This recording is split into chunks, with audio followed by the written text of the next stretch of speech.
बहुत पुरानी बात है। मगध राज्य में सोनापुर नाम का एक गांव था। शाम होते ही उस गांव के लोग अपने घरों में आ जाते थे और सुबह होने से पहले कोई भी व्यक्ति घर के बाहर कदम नहीं रखता था और इसका कारण डाकू अंगुलीमाल था। डाकू अंगुलीमाल मगध के जंगलों की गुफा में रहता था। वह लोगों को लूटता था और जान से भी मार देता था। वह जिसे भी मारता उसकी एक उंगली काट लेता था और उन उंगलियों की माला बनाकर पहनता था। इसलिए उसका नाम अंगुलीमाल पड़ा। गांव के सभी लोग इस डाकू के आतंक से परेशान थे। एक दिन गौतम बुद्ध उस गांव में आए। गौतम बुद्ध ने देखा कि गांव के लोगों में किसी बात को लेकर दहशत फैली है। तब गौतम बुद्ध ने गांव वालों से इसका कारण पूछा तो गांव वालों ने अंगुलीमाल के आतंक का पूरा किस्सा उन्हें सुनाया। अगले दिन गौतम बुद्ध जंगल की तरफ निकल गए। गांव वालों ने उन्हें बहुत रोका लेकिन वो नहीं माने।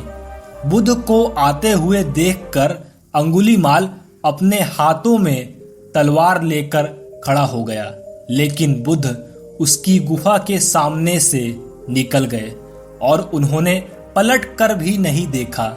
अंगुलीमाल उनके पीछे दौड़ा पर वो बुद्ध को पकड़ नहीं पा रहा था। थक हार कर उसने कहा, रुको। बुद्ध रुक गए और मुस्कुराकर बोले, मैं तो कब का रुक गया हूं, पर तुम कब ये हिंसा रोकोगे? अंगुलीमाल ने कहा, तुम्हें मुझसे डर नहीं लगता है? सारा मगध मुझसे डरता है। तुम्हारे पास जो भी माल है निकाल दो, वरना जान से हाथ धो बैठोगे। मैं इस राज्य का सबसे शक्तिशाली व्यक्ति हूँ।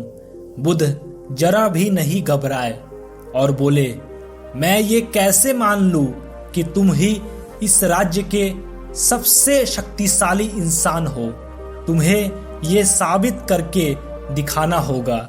अंगुलीमाल बोला, बताओ कैसे साबित करना होगा? बुद्ध ने कहा, तुम उस पेड़ से 10 पत्तियां तोड़ कर लाओ। अंगुलीमाल ने कहा, बस इतनी सी बात? मैं तो पूरा पेड़ उखाड़ सकता हूँ। अंगुलीमाल ने 10 पत्तियां तोड़कर ला दी। बुद्ध ने कहा, अब इन 10 पत्तियों को वापस पेड़ पर जाकर लगा दो। अंगुलीमाल ने हैरान होकर कहा, टूटे हुए पत्ते वापस लगते हैं क्या? तो बुद्ध ने कहा, जब तुम इतनी छोटी सी चीज को वापस नहीं जोड़ सकते तो तुम सबसे शक्तिशाली कैसे हुए? यदि तुम किसी चीज को जोड़ नहीं सकते तो कम से कम उसे तोड़ो तो मत। यदि तुम किसी को जीवन नहीं दे सकते तो उसे मृत्यु देने का भी तुम्हें कोई अधिकार नहीं है।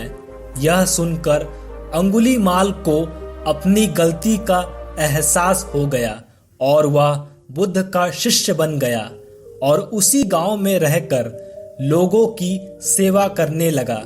आगे चलकर अंगुलीमाल बहुत बड़ा सन्यासी बना और अहिंसका के नाम से प्रसिद्ध हो गया।